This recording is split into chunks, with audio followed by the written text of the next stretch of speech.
Paris was supposed to be Meghan Markle's grand fashion comeback. Her first appearance at Paris Fashion Week, sitting front row at Balenciaga in head-to-toe white, cameras flashing, the world watching. But in a matter of seconds, one reaction turned her carefully orchestrated debut into a full-blown scandal. The moment a model stumbled on the runway, Meghan did something that has the internet absolutely losing it. She laughed. Not a polite gasp of concern, not a sympathetic wince, a laugh, a giggle, actually, captured on camera for the entire world to dissect frame by frame. The video that's now gone viral shows Meghan sitting in that coveted front row seat, her hand flying to her face as the model trips, and then unmistakably, she's giggling, whispering to her longtime friend Markus Anderson, who sits stone-faced beside her. While everyone else in that room appeared concerned, or simply continued watching the show, Meghan was caught in what millions are now calling a cruel, heartless moment. The backlash was instant and absolutely brutal. Social media exploded with accusations, think pieces, and comparisons to past incidents. One person wrote, "Leave it to Meghan Markle to be the only one to laugh when a model has a trip up."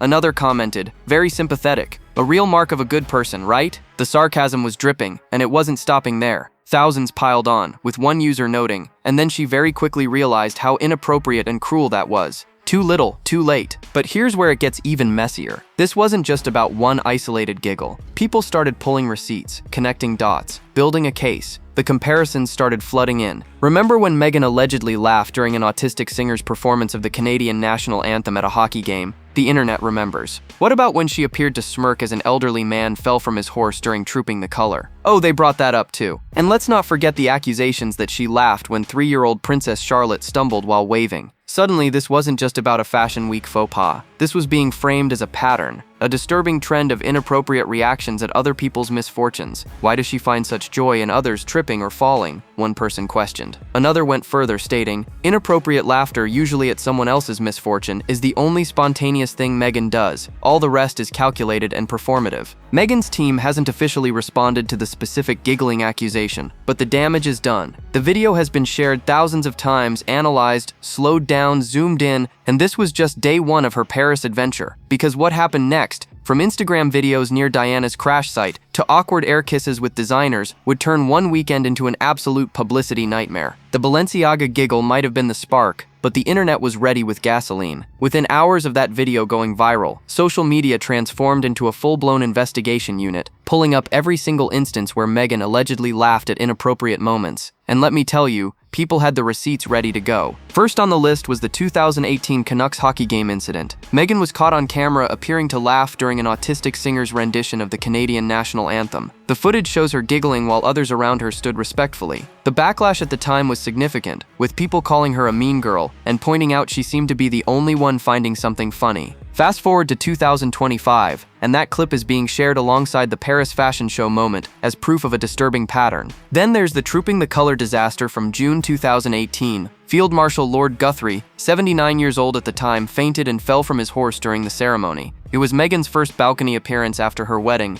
and photographs captured what appeared to be a smirk or laugh on her face. Meanwhile, Catherine looked genuinely concerned. The contrast between the two women in those photos became ammunition for critics. One person pointed out, "Look at the difference between Catherine's face versus Meghan's face. She'll never own up to anything, so why would this be any different?" But it gets worse. People brought up the moment when 3-year-old Princess Charlotte tripped while waving during that same Trooping the Color event. Catherine immediately scooped up her daughter, comforting her. Meghan was seen smiling and appearing to laugh. The incident resurfaced during the fallout from Harry's book, and again in 2024 and 2025. Reddit and X users called it disgusting behavior, with one stating, "Going after a child like that, I am sickened by this." Meghan's representatives have denied or downplayed each incident, claiming she didn't see Charlotte's fall or that reactions were misinterpreted, but the internet isn't buying it. "I just find that interesting since everybody else seemed to see it and react accordingly," one critic noted. The defense that she somehow missed these moments while everyone around her reacted appropriately doesn't hold water for most people watching. The most damning part? The consistency. These aren't isolated incidents spread across decades. They're concentrated within a relatively short period, creating what critics are calling an undeniable pattern. "She's a terrible person, always laughing at other people's misfortunes," one comment read. Another stated, "This is the only spontaneous thing Meghan does."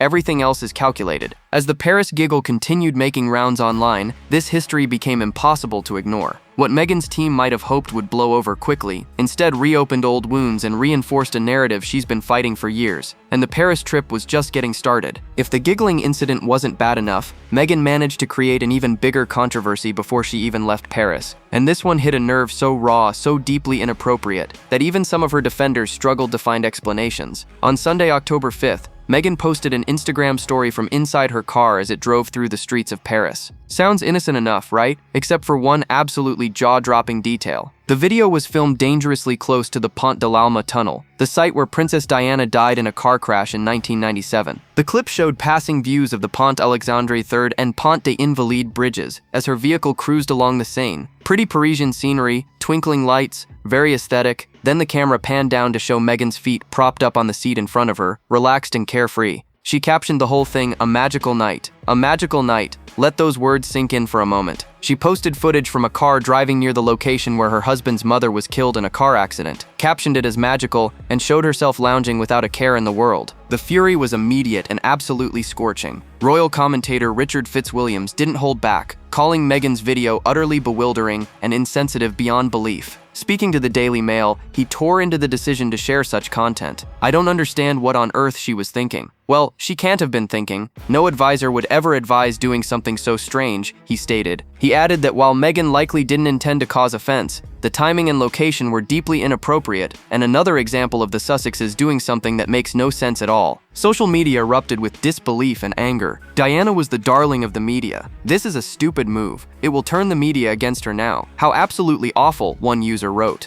Another commented, "Insensitive doesn't even begin to cover it." The consensus was clear. Whether intentional or not, this was a monumental lapse in judgment. Here's what makes it even more baffling. Harry has documented his trauma from Diana's death extensively, particularly in his memoir. He's spoken about the nightmares, the therapy, the lasting impact of losing his mother in such a horrific way. Meghan knows this. She's heard these stories. She's lived with this man and witnessed his pain. And yet, she posted that video from that location with that caption. Her team, predictably, denied any intentional insensitivity. They claimed the video wasn't meant to reference Diana or the crash site, but the damage was done. The bridge that leads directly to the tunnel where Diana died was literally the next one along the route Meghan was filming. The proximity wasn't coincidental, and people weren't buying the excuses. This wasn't just tone deaf. To many watching, it felt cruel. Now let's talk about what really brought Meghan to Paris in the first place, because according to insiders, this wasn't just a friendly appearance to support a designer friend. This was business. Big business. Sources claim Meghan didn't just attend the Balenciaga show out of the goodness of her heart or loyalty to Pierpaolo Piccioli. Word on the street is she was paid a seven-figure sum to sit in that front row seat. Yes, you read that correctly. 7 figures. According to Rob Shooter's report, one fashion insider revealed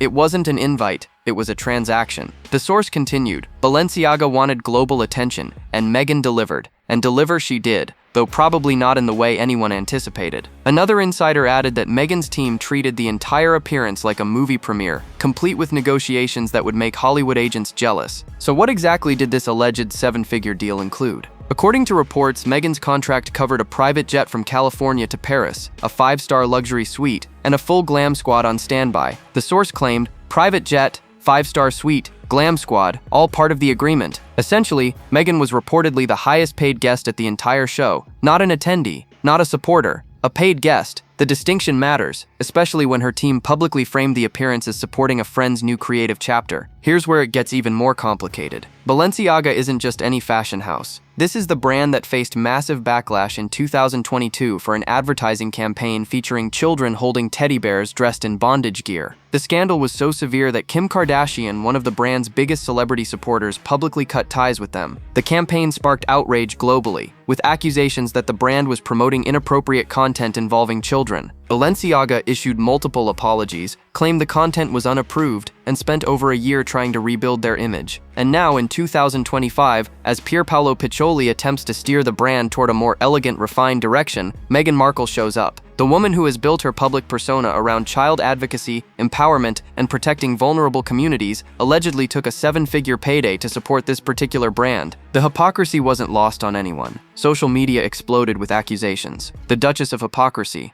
one person wrote. A lady who claims to defend the interests of children, going to a fashion show that ran a disgusting campaign with children. Another asked, why on earth would she go to a Balenciaga show? Furious users pointed out the contradiction between Meghan's public advocacy and her willingness to associate with a brand still recovering from such a damaging scandal. Meghan's spokesperson emphasized her long friendship with Piccioli and her admiration for his craftsmanship. But the damage was done, the optics were terrible, and the alleged seven-figure payment made it look even worse. Just when you thought Meghan's Paris trip couldn't get any more cringeworthy, along came the greeting that launched 1,000 memes. After the fashion show concluded, Meghan met up with Pierpaolo Piccioli for what should have been a simple, elegant reunion between friends. Instead, the world witnessed an excruciatingly awkward encounter that had people hiding behind their hands in secondhand embarrassment. A video captured by a fan and later shared on TikTok shows Meghan and Piccioli attempting the classic European air kiss greeting. You know the one, a polite kiss on each cheek, standard protocol at fashion events. Except nothing about this moment was standard.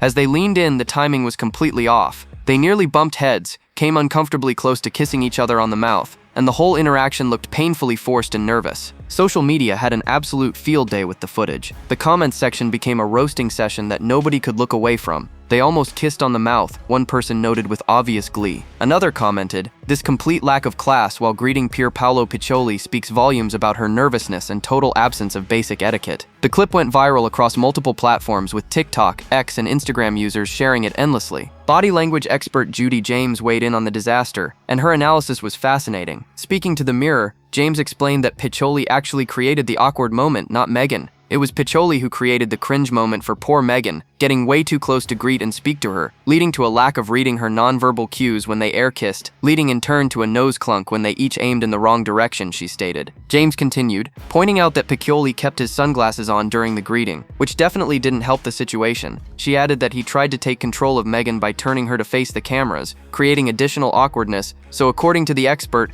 this wasn't entirely Meghan's fault. But did that stop the internet from roasting her anyway? Absolutely not. One commenter on X pointed out how visibly nervous Meghan appeared during the encounter. She looked so uncomfortable and out of place, they wrote. Others noted that for someone who spent years as a working royal, attending countless events and meeting dignitaries worldwide, Meghan should have mastered the art of a simple greeting by now. The fact that she appeared so flustered raised questions about her confidence and composure. After the botched air kiss, Meghan and Piccioli posed for photographs together and shared a hug that looked slightly less awkward but still stiff. The damage, however, was done. The video became yet another piece of evidence in the growing narrative that Meghan's Paris Fashion Week debut was an absolute disaster from start to finish. And we're not even done yet. There's still more chaos to unpack from this weekend. If you thought the controversies would end with awkward greetings and inappropriate laughter, think again. Meghan managed to spark yet another round of mockery with something as simple as walking. Yes, walking. Vogue's official Instagram account posted a video of Meghan arriving at the Balenciaga show, dressed in her dramatic all-white ensemble, and the way she moved down that pathway had people absolutely howling with laughter and criticism. The video shows Meghan strutting toward the venue in what can only be described as slow motion. Each step deliberate, calculated, almost theatrical, her oversized white cape billowing behind her, her expression serious and focused. She wasn't just walking, she was performing, and the internet noticed immediately. The comments on Vogue's post were absolutely savage, with thousands of people roasting her dramatic entrance. "Oh my god, why is she walking like that?" one person asked, capturing the confusion everyone felt. The question was asked in several different variations across the comment section,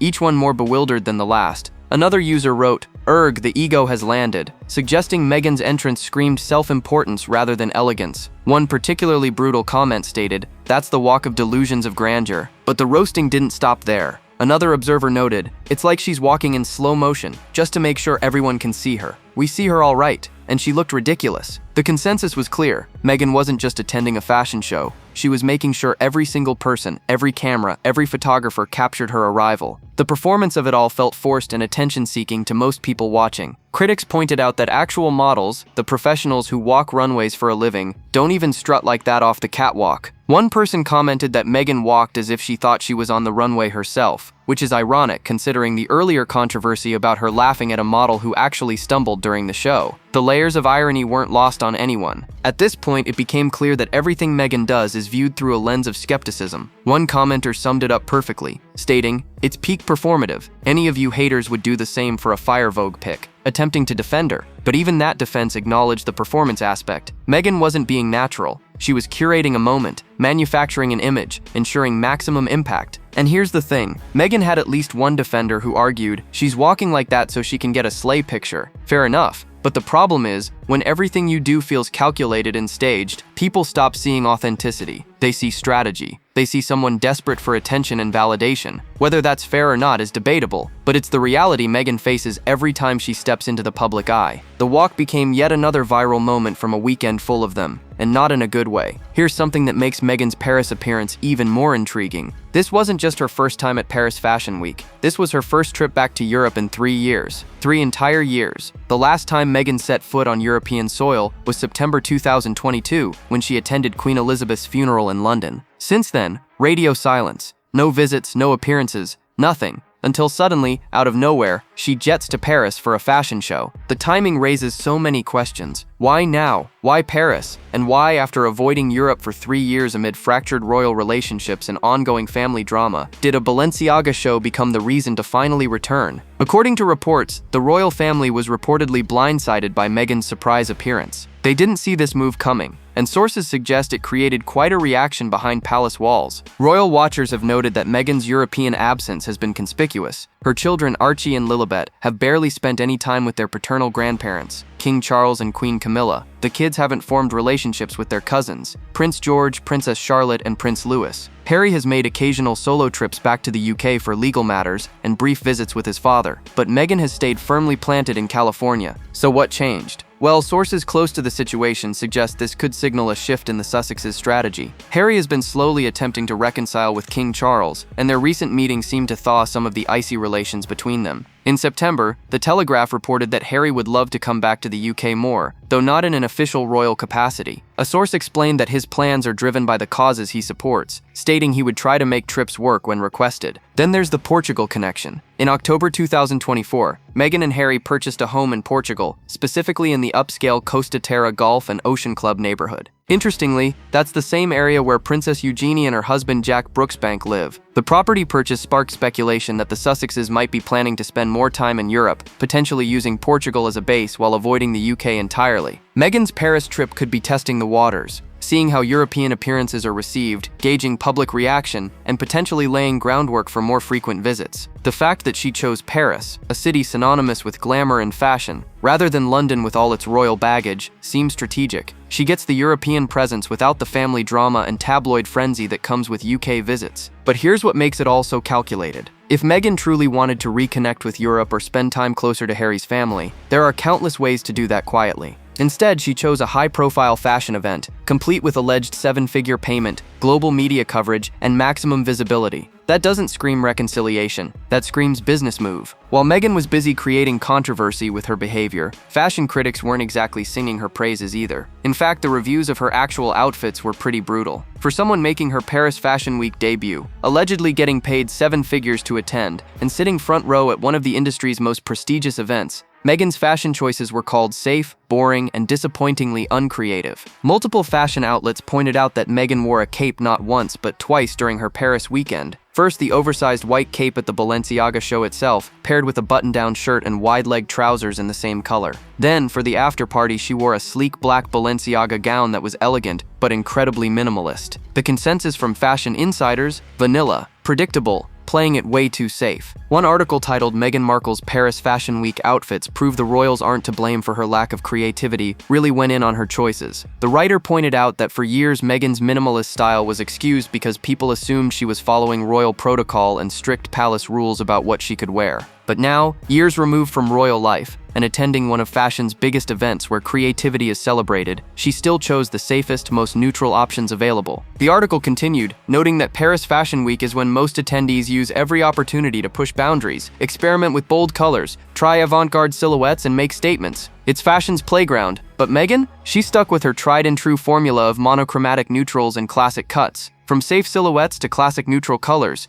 the outfits she donned made it clear she's partial to choosing caution over creativity, the piece stated. Critics emphasize that while Meghan is known to look good in neutral monochromatic looks, there comes a point where it's time to step out of the box and take risks, especially at an event like Paris Fashion Week. The all-white ensemble, while crisp and polished, was described as absolutely swallowing her figure. The cape, though dramatic in theory, overwhelmed her frame and lacked the editorial edge expected at such a high-fashion event. Fashion commentators also noted that Meghan's styling felt more red carpet than runway adjacent. The slicked-back bun, the minimal jewelry, the pointed toe heels, everything was perfectly put together but lacked personality and excitement. One writer summed it up perfectly, stating, "It's proof that her vanilla wardrobe is very much driven by personal preference, not royal restrictions." The harshest criticism? That Meghan had two major opportunities to shine at the Balenciaga show and the after-party, and she played it safe both times. For someone allegedly building a lifestyle brand called As Ever and positioning herself as a tastemaker in the luxury space, the fashion choices didn't exactly scream innovation or risk-taking. They screamed playing not to lose rather than playing to win. And in the fashion world, that's almost worse than making a bold mistake. Let's circle back to the elephant in the room that nobody can ignore. Meghan's decision to attend the Balenciaga show wasn't just questioned because of the alleged payment or the fashion choices.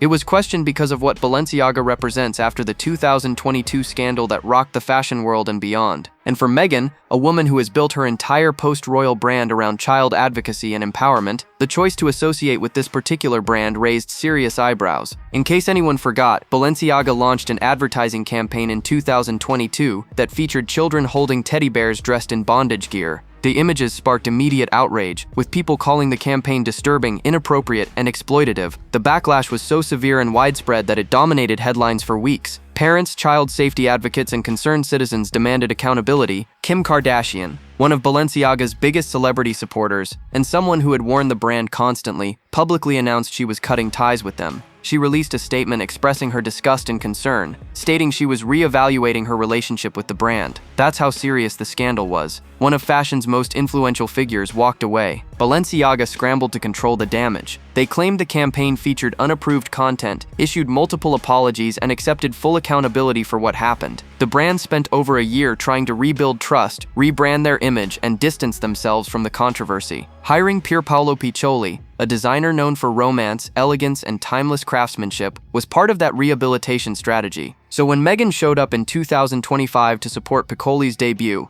the fury from certain corners of the internet was immediate and intense. The Duchess of Hypocrisy, one person wrote. Another stated, a lady who claims to defend the interests of children, going to a fashion show that ran a disgusting campaign with children. The criticism hit hard because it highlighted a perceived contradiction in Meghan's values. Throughout her public life, Meghan has positioned herself as an advocate for women and children. She's spoken about empowerment, protection, and creating safe spaces for vulnerable communities. Her Netflix projects, her Archetypes podcast, her public speeches, they all emphasize these themes. So for her to then accept an alleged seven-figure payment to sit front row at a brand still recovering from such a damaging child-related scandal? The optics were absolutely terrible. Social media users didn't hold back. Why on earth would she go to a Balenciaga show? One person asked. Others pointed out that even if Piccioli himself wasn't responsible for the previous campaign, the brand name still carries that stain. Defending her attendance by saying she was there to support a friend rang hollow to critics who expected her to take a stronger stance. Meghan's spokesperson emphasized her long friendship with Piccioli and admiration for his work, but that explanation didn't satisfy the critics. To them, this was yet another example of Meghan's words not matching her actions. So here we are, one weekend in Paris, and Meghan Markle managed to create not one, not two, but multiple scandals that dominated headlines and social media for days. From the giggle heard round the world to the Diana tunnel video, from awkward air kisses to that slow-motion walk, every single moment became content for critics to dissect and debate. The question now is, what does all of this actually mean for Meghan moving forward? Let's be real, this Paris trip was supposed to be a strategic win, a glamorous return to Europe,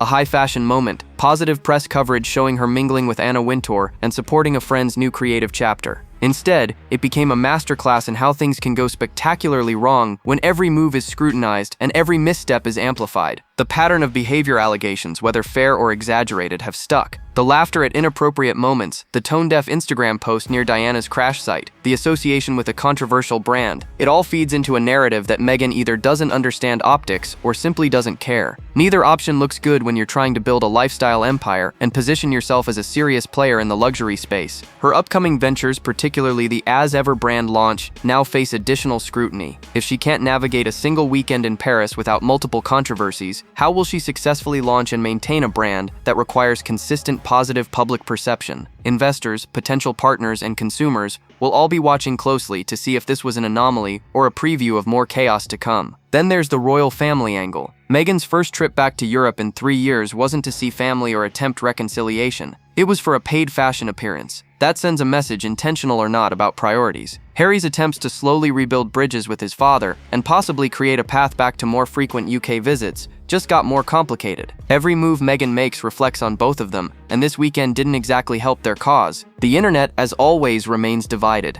Defenders argue Meghan is unfairly targeted, that every action is twisted into controversy regardless of intent, and that she faces a level of scrutiny no one else endures. Critics counter that the pattern is undeniable, the choices are baffling, and the disconnect between her public advocacy and her actions is glaring. What happens next will be fascinating to watch. Does Meghan double down, continue making European appearances, and push forward with her business plans despite the backlash? Or does she retreat to California, regroup, and come back with a more carefully managed strategy? One thing is certain: the world is watching, cameras are ready, and every move will be analyzed frame by frame. So what do you think? Was this weekend a series of unfortunate misunderstandings blown out of proportion, or a revealing look at who Meghan really is? Drop your thoughts below. Hit that like button, subscribe, and stay tuned. Because if this Paris trip taught us anything, the drama is far from over.